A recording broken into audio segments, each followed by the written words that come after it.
told the weather outside is not that cold. And if you take my hand, I'll walk with you to Georgia.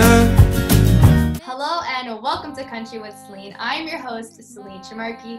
She has a total of over 24,000 monthly listeners on Spotify, as well as a total of over 1.3 million streams. She released her latest single this year, Not Anymore. Please welcome Molly Tetterton.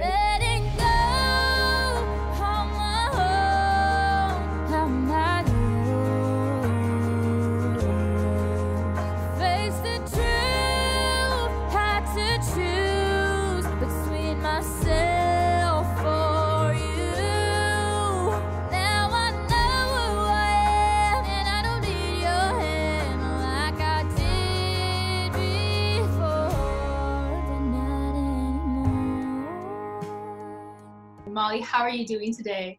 I'm good. How are you? Thank you so much for having me on the show. I'm excited. Anytime, girl. Okay, so your latest single, Not Anymore, share to us. What is the story behind that one? Okay, so funny enough, the first line is, I don't wear your cowboy hat anymore. And I dated like my best friend my junior year of high school going into senior year.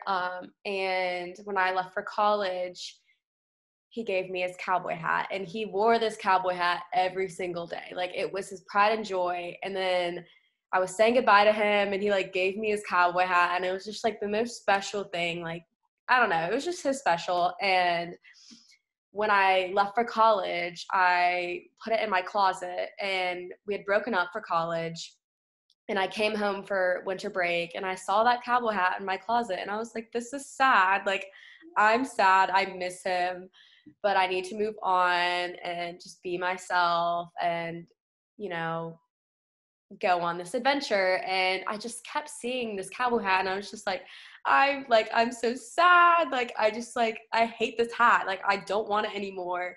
Like, it just brings up like so many happy memories. And so I literally wrote, I don't wear a cowboy hat anymore. It sits on the bottom of my closet floor. And that was kind of like the beginning of the song. And then I co-wrote it with one of my friends, Chris Klein. And we just like wrote like a complete banger out of it, just like a tribute to just moving on and just being authentically yourself and just trying to find your way through a breakup. And it's honestly one of my favorite things I've ever written, just because it's literally based on a cowboy hat, like true story based on a cowboy hat that was in my closet. I don't wear your cowboy hat anymore. It sits at the bottom of my closet floor. Ain't it funny how a memory sitting to remind me that I don't need you no more. Did your ex-boyfriend ever get his cowboy hat back? He did. I gave it back to him. It was one of his like favorite hats. But yeah, I ended up giving it back to him, but it's a special hat to me. I think it'll always mean something to me. Mm-hmm. Well, this song will always mean something to you too because of the meaning behind it. Oh yeah. I think it can relate to a lot of people of just having that hard time to like move on. It's so hard. I'm a person that cannot move on. Like, I have to have people in my life. Like, I hate letting go of people. But at some point, you just got to, like, let go. And that's kind of the entire meaning of the song, is just, like, letting go. And it was very, like, it helped me a lot through winter and just kind of getting through that breakup. And, you know, it just, I think it can help a lot of people, too. And that's what I love about making music, is helping people. Well, that's what life is all about, too, changes. Yes, You go through these phases all the time, and you don't realize that people are in your life for a reason, whether it's short or whether it be long, and you just have to learn to accept that and move on. So I love the meaning behind that song, Molly. Yes. And now another one of yours, Yellow. I have to put this out there because when I saw this on Spotify, I was like, damn, girl, I know. 1 million streams. Okay, 1 million streams. How crazy is that? How do you feel? It was like, I still don't have any words. Like, it's still so crazy to me. I wrote that song when I was like 14 years old, like literally a baby. And I wrote it. So I guess I'll tell you the backstory. My parents separated in 8th grade, and I was so upset. I was also going through my first boyfriend, first breakup ever. So I was so sad. I was just a girl going through it in high school. Like, I was just like, man, like, is this what growing up is? Like, I don't want to grow up. And I went to therapy. It didn't really work for me at the time, but I go to therapy now and I love it. Totally recommend it. But at the time I was just like, I hate this. Like, nothing's working. So I picked up my guitar after not playing it and literally just started writing. And that was my therapy. And I ended up writing Yellow. And it's just such a 14-year-old song, but like, it just blew up. Like, literally blew up. I didn't do any PR with it. I just put it out, first song ever. As time went by, I started to not cry, even though all the pain will come time again. Although my heart is yellow, like the birds flying high, ain't no tears tonight, I'm moving on my own. It just impacted so many people. I would be getting messages like, this song has helped me through so much. Like, and it's just like, it's so rewarding as an artist to know that you're helping people through stuff. And it's just, I don't know, it's the craziest feeling. But when that song hit 1 million, I still can't believe it. It's crazy. All my friends are like, you're literally a millionaire. Like, I told my dad, I was like, Dad, I'm the first millionaire in the family. Like, it's just crazy. And it's so humbling, and I'm forever grateful for that song. Well, clearly that song really connected with a lot of people for it to have millions. Yes. And the fact that you just kind of put it out there and it took off on its own just goes to show how music is so healing. It's so healing. It really is. And music is such a therapy, especially for artists like yourselves. That's your therapy, writing songs. Songwriting is how you cope with things. Mm-hmm. So let's get to know Molly a little bit more. Where did you grow up? So I grew up in a small town, Wilmington, North Carolina. It's a pretty, I don't know the population, but you pretty much know everyone. And I literally have lived here my entire life. It's one of the best, worst towns. Like, I love it, but it brings back a lot of memories, and it was good to get away. But yeah, I love coming back here and just seeing my family for sure. And now, what made you want to pursue country music? Was it something that you grew up surrounded by, or was it something that you kind of just wanted to branch out on your own? Well, my dad would say that he influenced me, but he's not a singer at all. He likes to think he is. But I started singing when I was like a toddler. Like, I had like a karaoke machine, and I just would sing all the time. I have no idea where I got it from. No one in my family is musically talented, just me. But I guess just being surrounded by the radio. Like, my mom would play like Taylor Swift, Tim McGraw all the time, and I would just hear music and I would just sing and sing and sing. And I think that's what really got me into wanting to be a singer. And I've always wanted to be a singer for the longest time. I don't really think there was a specific point, but just going to concerts and just being surrounded by music, I was like, this is something I want to do for the rest of my life. Well, you're on track to I know. It's crazy. I'm just like, I'll like sit in Nashville and I'll just be like, I'm literally here. Like, I've dreamed about this since I was like a kid. It's just crazy, but the way the world works, right? Mm-hmm. Yeah. I feel like a lot of little girls too, like even myself included, I'll be honest with you, used to sing to the stuffed animals, used to sing karaoke. I feel like it's just something that little girls especially used to do, and it's just whether or not you continue that passion or you kind of just end it and figure out something else that you want to do. But it's really nice how that's actually what you want to do. So all the best to that, okay? Thank you. No problem. So who would you say were your musical influences? Would you say it was like Taylor Swift, Tim McGraw, like who you used to hear from your mom? Honestly, yeah.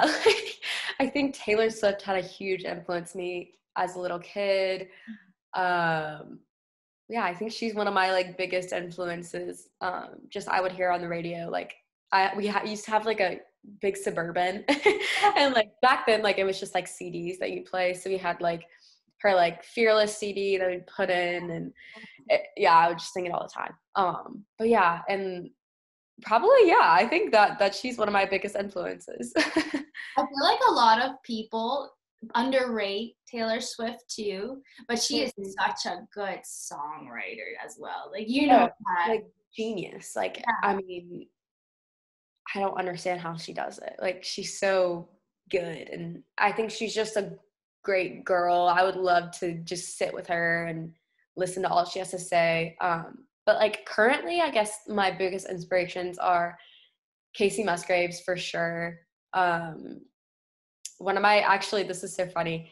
One of my not best friends, I like got coffee with her right before I left Nashville. Her name's Carter Faith, and she's just like creme de la creme. Like her music is so good.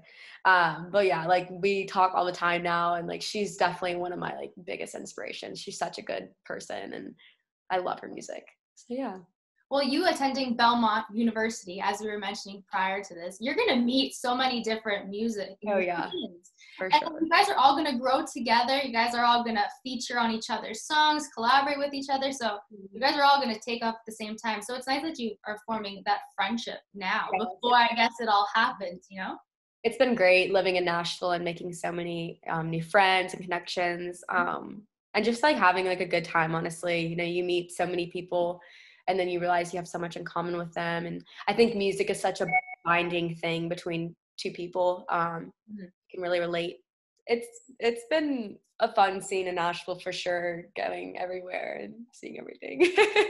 Nashville seems like, to live in Nashville, to go to Nashville, I feel like it's a completely different vibe than actually living in Nashville. Like, to live in Nashville would be like such a dream, especially if that's where you want to end up. And with country music, it's Music City, right? Yeah, well, you can tell who lives in Nashville and who doesn't. You can tell if they're wearing white, like like cowgirl boots, they're not from Nashville. Or like a hat, they're not from Nashville. Or the bridal parties you see all the time. Like it's a funny, like, it's a tourist city, so like I don't know, but yeah, you can definitely tell who's local and who isn't. Well, now next time I go to Nashville, I'll make sure not to wear a white cowboy. You'll be spotted.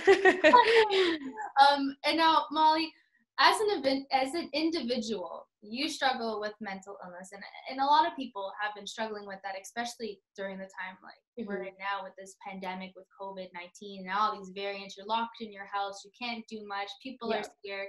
So I want to ask you, what is a message that you would love to get across to people who are struggling with this illness? Honestly, just I think something that has helped me a lot is my relationship with God.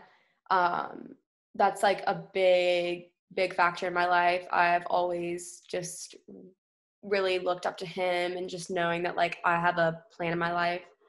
Whether you're in a religious standpoint or not, you have a plan in your life. You're where you're supposed to be at all times. And, you know, I've been going through so much trouble in my life and so much happiness. And there's just so much joy in life that we may not be able to see now, but we can later.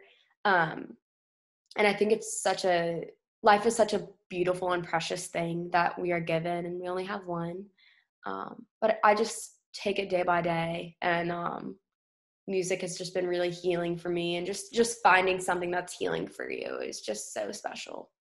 I love that, Molly. Amen to that. Yes. Amen to that. It's everyone has a purpose in life. I mean, you can think that you're at the bottom of the barrel right now, but there's a reason for that. And God will help you get to where you are supposed to be. There's a purpose for your life. Your job, to me, I find there's always a purpose for your life, and your job is to find out what that purpose is and just strive for that. Just keep going. And it's not the end of the world. I mean, I know a lot of people probably think that during tough times, but there's always a brighter side, right? And also just there's so whoever you are, there is always someone who loves you. There's not, like, no one doesn't love you. Like, there are so many people who love you. If you can't realize it, like, oh my goodness, I could go on and on about this. Like, you are so special. Like, oh my gosh, like, no matter what you're going through, like, you are literally one of a kind. And there's so many important features about you and aspects about your life, and you have so long of your life. Like, you are a life changer. And I think a lot of people don't realize that, but like, we are literally put on this earth to change lives. And I think it's so important to realize that. I hope everyone listening to this understands what you mean by all of that and actually takes that into consideration for their own life. I loved it. I loved that.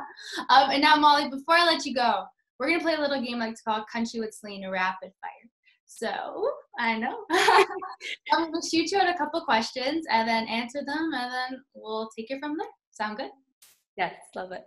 The first one is, what is your favorite song at the moment? Oh my gosh. I'm just going to do, like, off the top of my head, St. Paul and the Broken Bones, Call Me. It's one of my favorite songs. I feel like the first song that pops into your head is going to be your song. Love. Hot coffee or cold coffee? Hot, for sure. I drink a cup every day. You're bouncing off the walls every day. Oh, yeah. What would be your dream travel spot? Japan. 100% Japan. It's been my dream to go. I just love the culture. I think it's such an amazing place, and I definitely want to study abroad there. I mean, that can happen. Mm-hmm. And the last one is, if you could go back in time, what year would you go to? Oh gosh, probably. Oh, I don't even think I want to go back in time. I guess honestly, freshman year, I would go back in time and just be more aware of my surroundings. I had a little rough freshman year, not gonna lie. But yeah, I'd probably go back to freshman year and just tell me to look out. Keep my eyes open. I'm sure a lot of people would want to go back to their freshman year of high school, college, whatever it may be, and kind of redo it. And I mean, it's only 4 years if you go to high school. Like, it's so short. And I mean, I feel like a lot of people are going to want to go back and actually relive it. And there's so much that you probably. Oh, yeah. High school was an interesting time, but I wouldn't take it for granted. It was a good time. It was a good time. I feel so bad for the people who actually couldn't finish the last 2 years properly, like how we did with our prom and then our graduation. I know. I didn't have a senior. Well, my junior year, Hurricane Florence hit, and we were out of school for like a month. And then senior year, COVID happened. So I didn't really have like a normal junior or senior year. But I'm honestly grateful because it made me appreciate school a lot more, and just finding the good in all the bad. Everything happens for a reason, right? Mm-hmm. Oh, I believe that. Like, I want that tattooed on my forehead. Like, I literally, like, I say that about everything. Like, okay, I got a bad grade on this test. Like, everything happens for a reason. Like, I just live by that. I've had a life-changing experience, like, maybe about a year ago, and it really put that saying into perspective. Oh, yeah. And it's like, when you actually understand that saying, it's your go-to. You live by that from now. Oh, yeah. It helps me so much through literally everything. So I love that saying. Everyone should go and tattoo that on their forehead as well. Yes. Take from the show. Tattoo everything happens for a reason on your forehead. Oh, that's going to be the highlight. Well, thank you so much, Molly, for joining me today on Country with Celine. It was such a pleasure chatting with you. Of course, I had so much fun. And everybody, please go stream Not Anymore.